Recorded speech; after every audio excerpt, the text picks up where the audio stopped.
Ndugu zangu wana Shinyanga, kubwa ambao nataka nisisitize kupitia wakandarasi wetu, tunao vijana wa hapa Ibadakuli ambao wanaweza kushiriki katika kufanya kazi hizi ndogo ndogo za mikono na za ujuzi.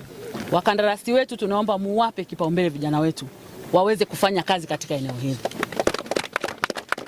Hilo sio kwamba ni ombi, ni sharti la kisheria ambao linataka kazi zote ambazo zinaweza kutekelezwa na watu ambao wanazunguka maeneo ya miradi wafanye watu hao.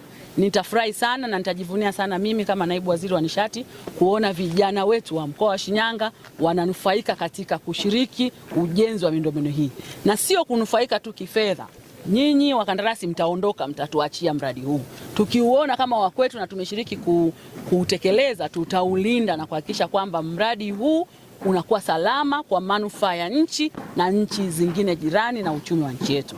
Hilo ndilo kubwa ambalo nataka kulisisitiza.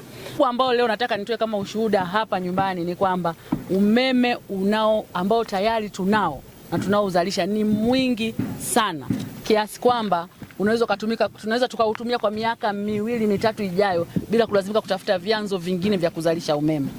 Na tunaweza kuhudumia, amesema vizuri injinia, tunaweza kuhudumia mpaka na nchi jirani na tusiwe na changamoto kwamba tuna uhaba wa umeme.